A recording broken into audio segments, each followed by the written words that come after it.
Morning बच्चों। आप सभी जानते हैं कि हमारे विद्यालय बंद है क्योंकि इस समय कोरोना इतने विस्तृत रूप से फैला हुआ है कि हम अपने तीज त्यौहार, अपनी खुशियाँ भी नहीं बांट पा रहे हैं।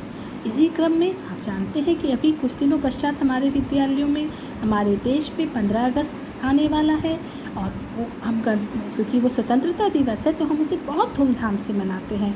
इस बार अभी नहीं जानते कि सरकार की तरफ से क्या गाइडलाइंस आएंगी, लेकिन क्यों ना हम अपने राष्ट्रीय ध्वज के बारे में कुछ बातें जान लें, जिससे कि हम अगर हमारे विद्यालयों में 15 अगस्त को कोई भी कार्यक्रम होता है तो हम उसके ऊपर बहुत अच्छे से समझ सकें। देखिए, भारत का ध्वज, राष्ट्रीय ध्वज जिसे कहा जाता है, हम सभी बच्चे राष्ट्रीय ध्वज बनाते हैं विद्यालयों में।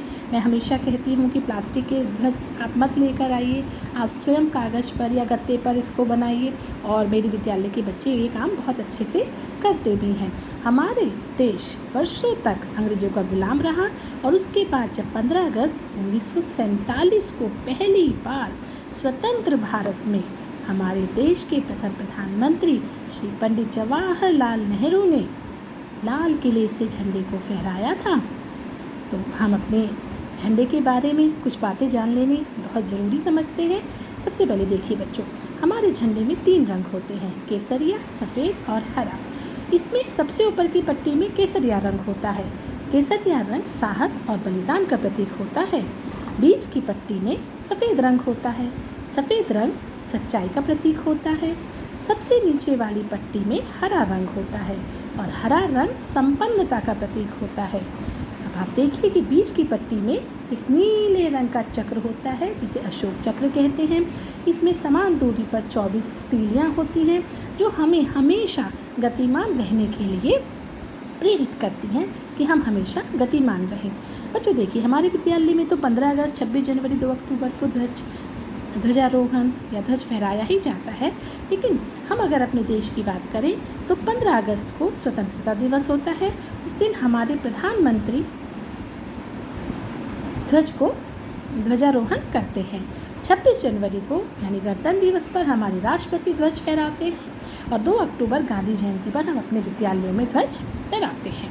बच्चों देखिए, 15 अगस्त को लाल किले पर ध्वजारोहण होता है और 26 जनवरी को राजपथ पर ध्वज फहराया जाता है। अब आप सोच रहे होंगे, ध्वजारोहण, कभी मैम ध्वजारोहण बोलती हैं, कभी ध्वज फहराना बोलती हैं, इसमें क्या अंतर होता है? तो आइए बच्चों, इसके ऊपर बात करते हैं। 15 अगस्त को राष्ट्रीय ध्वज को ऊपर खींचा जाता है और फिर फहराया जाता है। इसे ध्वजारोहण कहा जाता है और अंग्रेजी में ध्वजारोहण को फ्लैग होस्टिंग कहते हैं। जबकि 26 जनवरी को ध्वज ऊपर बंधा रहता है, उसे खोल कर फहराया जाता है, जिसे झंडा फहराना कहते हैं और अंग्रेजी में इसे फ्लैग अनफर्लिंग कहते हैं। तो बच्चों, हमने जाना कि किस तरीके से हमारे देश का जो राष्ट्रीय ध्वज है वो अपना महत्व रखता है, कितना खूबसूरत, कितना प्यारा हमारा राष्ट्रीय ध्वज है। तो क्यों ना हम अपने राष्ट्रीय ध्वज, अपने झंडे के ऊपर एक छोटी सी कविता गा लें।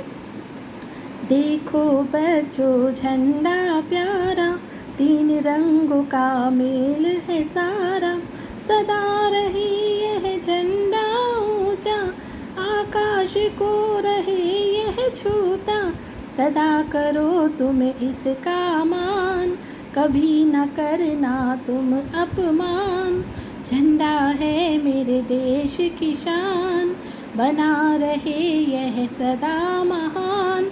जय हिंद।